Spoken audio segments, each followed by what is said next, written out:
Addicted to bread and grains? Eat this instead.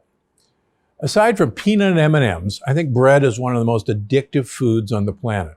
I get it. It's comfy, it's carby, it's delicious, and it's a fantastic way to get olive oil into your mouth. But it's also loaded in lectins. Yep, even if it's sourdough bread. Because while sourdough starters are fermented, more flour is added, and you know what wheat flour is loaded with. Lectins, of course. So even though it's delicious and free on the table at so many restaurants, it's worth steering clear of bread. But what do you do when you just crave bread, chips, or other grains like rice? So hard that it feels like you're going to give in? Well, today I want to talk about a few alternatives to keep you on track, even through the worst cravings. And don't worry, we're going to get way beyond cauliflower rice here, because I understand when a craving hits, it can be really hard to resist. You need just the right thing to get you through, starting with chips and crackers. Because sometimes there's nothing like a nice plate of cheese and crackers, or chips and dip. And the good news is, certain cheeses from Southern Europe are still on the menu, as are dips like guacamole. Now, you could slice jicama really thin and use that instead of chips or crackers. And the crunch is actually pretty satisfying. Here's some baked ones. Or you can make your own. I've got some cassava-based recipes in my books. But now that grain-free, lectin-free food is becoming more popular, you can also find chips made with cassava flour or coconut flour on most grocery store shelves, like these. The same goes for crackers. Brands like Jillian Bakery make fantastic cassava-based crackers that are great with cheese. There's also some great options with flaxseed too.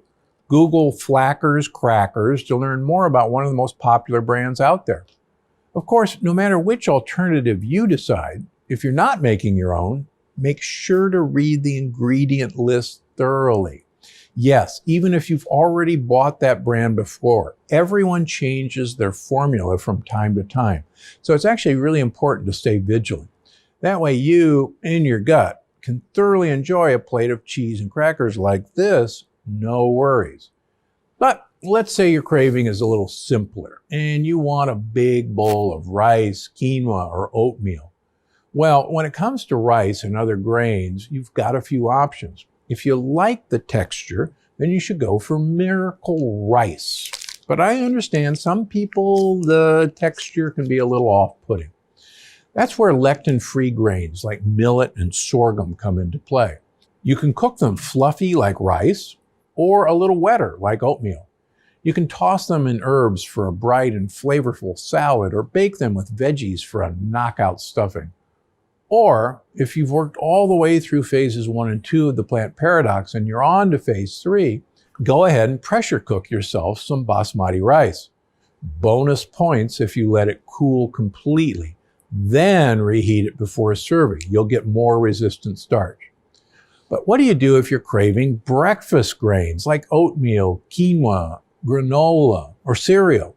Well, you can even season a bowl of millet with cinnamon, ginger, and unsweetened dried cranberries for an outstanding breakfast cereal.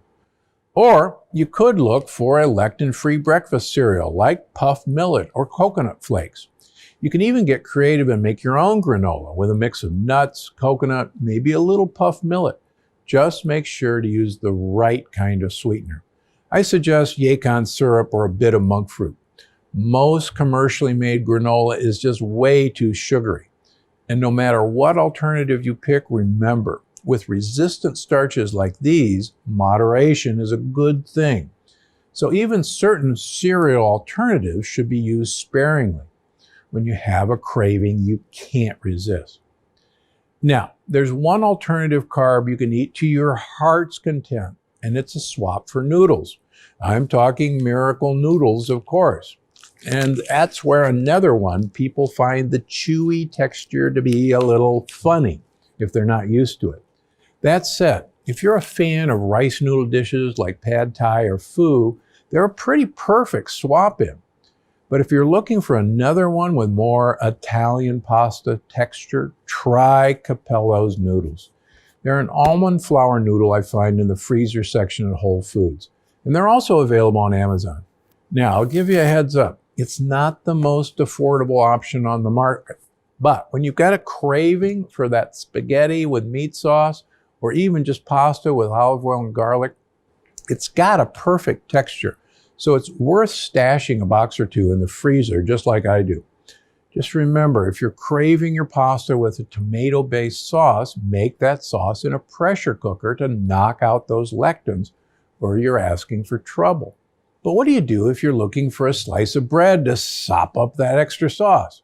Well, that brings me to my last set of carb swaps, everyone's favorite, bread. And I'll be honest, this one's the trickiest because even gluten-free breads are made with lectin-rich ingredients like corn flour or brown rice flour. Again, Julian Bakery has some great bread alternatives. So if you see the brand on the shelves, check them out. Just make sure to read the labels first, just in case. You can also make something called cloud bread, either with avocado or organic cream cheese. It's easy to make, only takes 3 or 4 ingredients. It's in my new book and is great for sopping up sauce or dipping in soup.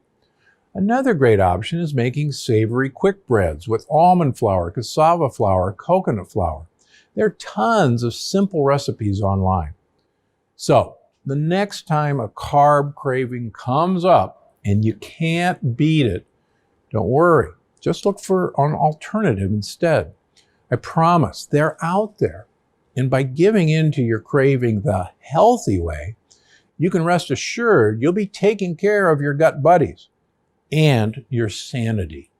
Because I'm Dr. Gundry, and I'm always looking out for you and my snacks.